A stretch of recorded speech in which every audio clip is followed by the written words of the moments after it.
name is Danielle Johnson. Today I'm going to be talking to you all about speech development. So the first thing is how to start off a speech. There are some important kind of rules to help guide you with starting a speech.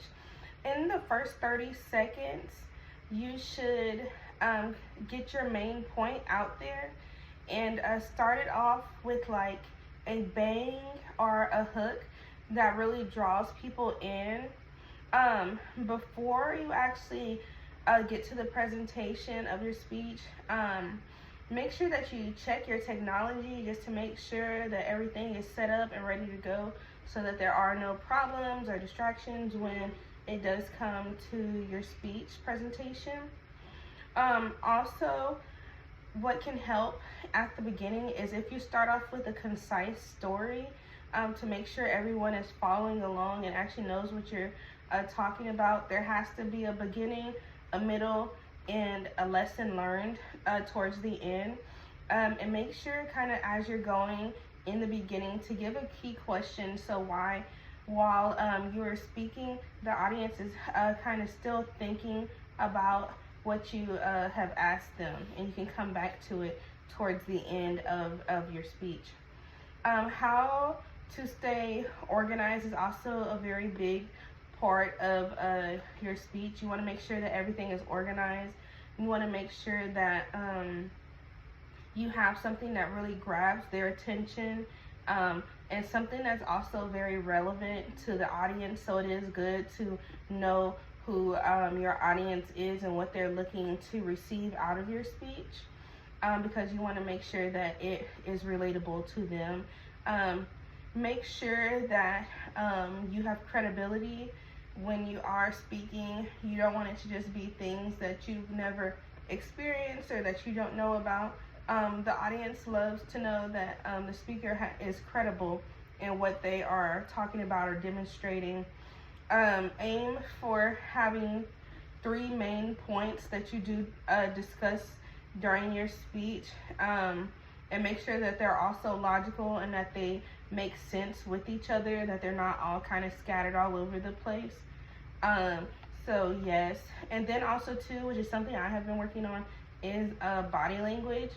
Make sure that you give eye contact and smile.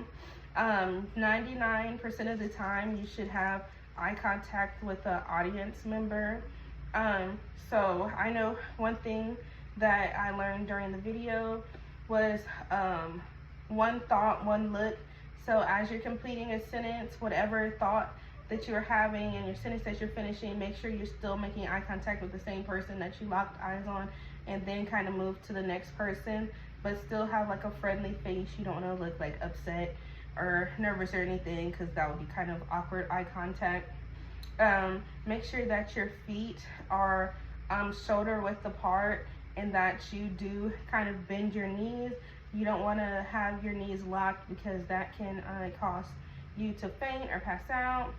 And also to kind of loosely like clasp your hands to where it feels comfortable for you and it looks right, and where you're not like fidgeting, because I know I do that sometimes. I kind of fidget. So also too, practicing is very important. You have to practice your speech so that you do feel comfortable actually going to present it. And you want to make sure when you practice that you actually are knowing what you're talking about. You don't want to kind of forget what you're saying and start to skip all over the place. You want to remain calm. Try not to cram anything. Give yourself at least 3 days to practice. And it's also good to kind of practice with like noise in the background, maybe with your TV on, to make sure that if any random distractions do kind of occur, that it doesn't throw you off of your game, off of your speech, and really kind of throw off everything that you had planned. And try to, if you're able to, do like a dress rehearsal with the technology, with where you're going to stand on stage. This will help you as well.